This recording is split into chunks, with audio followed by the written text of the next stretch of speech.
Sonic the Hedgehog 3 is officially here! Yes! We have been waiting for this movie for so long. As soon as people found out that their precious boy Shadow was going to be in this movie, everyone lost their minds all the way back in 2022. And it wasn't just kids, it was the grown men. Deep in our system and dating back over 50 years. All fans of Adventure 2 just went nuts, but it also had little kids as well. And it's all been hype since then, and when I tell you how badly people wanted this trailer, literally commenting on every post Paramount had, where is this Sonic 3 trailer? And when it finally came, it was almost like waiting for the No Way Home trailer. It was on that level of hype. And now, December 20th, or just December 19th for some fans, the Sonic movie has finally come out. And what did I think of it? Oh my god. I get it. When I tell you I was walking out of that movie theater, going insane on that was Sonic the Hedgehog 3, I was also thinking, this is the same franchise that gave us this ugly monstrosity back in 2020.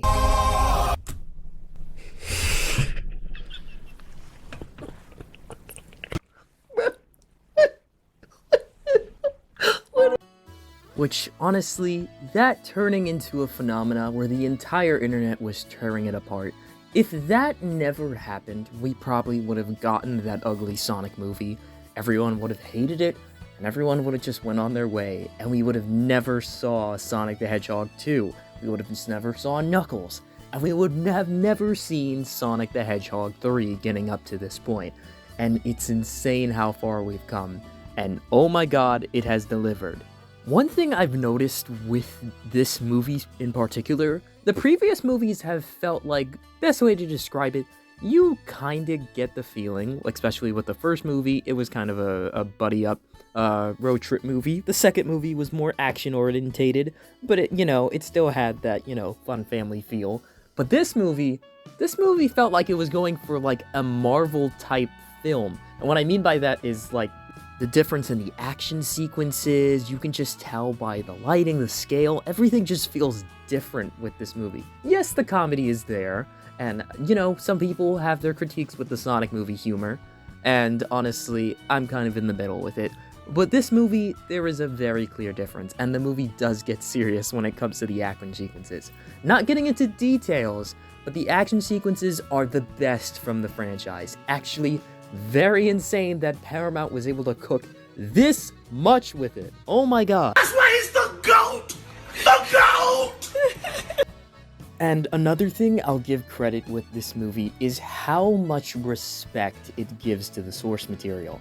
One thing with the Sonic movies, it's already done very well in adapting the story and characters. This movie in particular, they knew they had to take this movie seriously with its story and everything attached to it, and I can say they did a very good job. Movie adaptations have been getting better. I mean, you have some stinkers, and you have some better ones. It's kind of in the middle right now.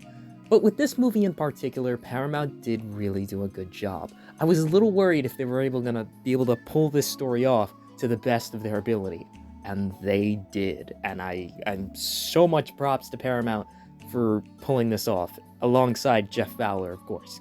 Huge props to Jeff Fowler and the entire team. And I'll just have to set it straight. Keanu Reeves is an amazing Shadow. I don't want to hear anything else. I know there were some people that originally thought that Hayden Christensen was going to be Shadow. And don't get me wrong, I feel like he would have been able to pull off the role as well, but Keanu brings this character to life. And in this movie form, it just really, really works.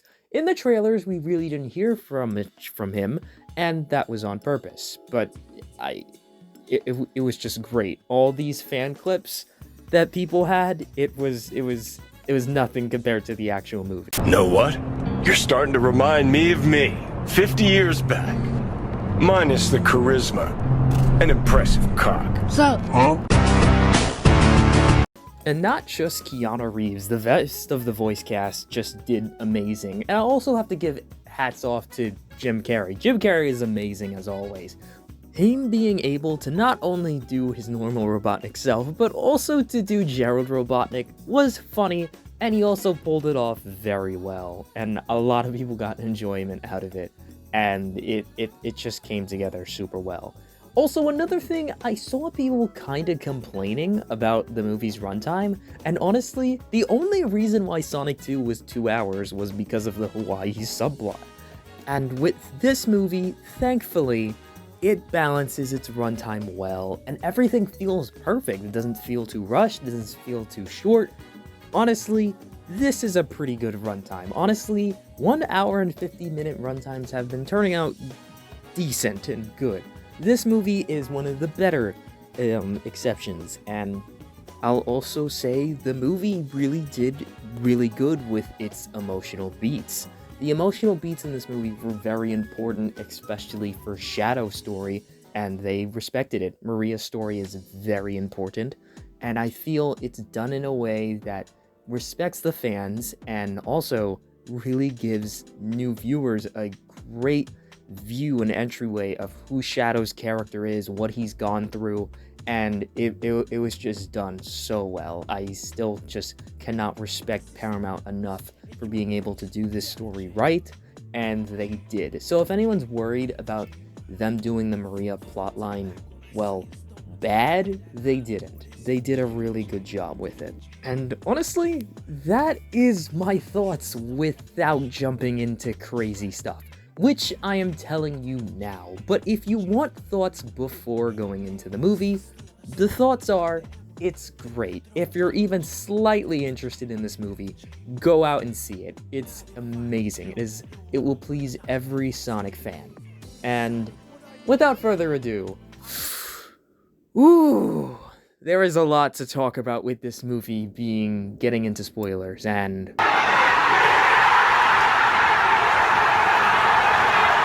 okay, so they actually did it, but before I get into all of that, one thing I do want to get across, by what I mean with those emotional beats, one thing that everyone was wondering was if something was going to happen to Tom in this movie. And yes, that did actually happen. There was a scene, obviously can't show it, but in the movie, Tom and Maddie infiltrated a gun headquarters and were able to change their facial expressions to look like other people. And there was a scene where he could turn into the Olive Garden guy, which was one of the people that was there when Maria died, and he basically punched almost the life out of him, and that caused Sonic to go ballistic, abandoning Tails and Knuckles, only wanting to Master Emerald to take down Shadow, and possibly worse. And once Sonic realized that, he backed off. But let me tell you, the fight sequence between Sonic and Shadow, specifically in the last 45 minutes, Super Sonic vs. Super Shadow, was some of the best fight scenes I have seen this year. Not only that, and two, probably the best that I've seen out of this Sonic movie franchise. They were on levels of Dragon Ball Z fights, and what I mean, you'll see what I mean once you actually see the movie, but I can't really describe it. It's just, you have to see it. It is insane, and my crowd just went bananas. And the VFX have gone up so much higher than the first movie. It's actually really weird to look at the first movie and then look at this now. One thing I'll also say, this is probably one of that Jim Carrey's best performances. Him being able to pull off two characters, Gerald Robotnik and Robotnik himself, was great. One thing people will have with the comedy is they are starting to kind of get repetitive, and they're kind of starting to dislike it now. And I will say, the comedy wasn't that bad in this movie, but it's kind of there that, honestly, going forward in this franchise, it kind of needs to tone down just a little bit, because there will be more serious moments, and it could be ruined by the comedy. And another thing, Paramount respected the hell out of everyone by actually playing Live and Learn. One problem with the Sonic movie franchise is the lack of Sonic music in these movies. Yes, they're there, but you really don't hear a lot of it. You get kind of subtleties to it, but this movie had a lot of it. There were a lot of good references in here. And they didn't just play a little mini melody of Live and Learn, they played mostly the full song with lyrics and everything.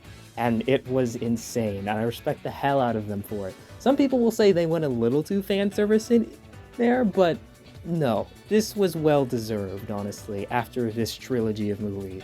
I won't go into a full depth analysis of the entire movie, because we'll be here a while. But getting to the point, Robotnik and Shadow actually team up at the end to move the space colony Ark away from the Earth, causing it not to blow up everybody. And this causes Robotnik to sacrifice himself, and also for Shadow. And the way the movie ends, we're left with 2 post-credit scenes, which really rag my brain, and you're not prepared for either of them. But if you've seen the movie, you already know what I'm talking about.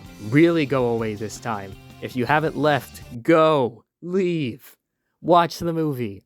If you're still here and you've watched the movie, I can explain. Metal Sonic shows up out of nowhere. Still can't show the clip. Metal Sonic appears in a forest as Sonic is running, and actually there's multiple Metal Sonics that jump him. And then out of nowhere, it took long enough, but Amy shows up. Obviously we don't know who's voicing her, she doesn't say a line. Same as the Shadow post-credit scene, but Amy comes and saves Sonic from all these other Metal Sonics. Now the question is, where did these Metal Sonics come from? Where's Amy been this whole time? And how does that all correlate? My personal idea, a lot of people are saying that Robotnik is still alive, and, you know, honestly, maybe not. I think that is the definitive death for him, for now. He's gonna come back eventually, but I do think that possibly Gunn made Metal Sonic as some sort of reinforcement to him. They didn't want to reveal it yet, but it seems like something that they have made.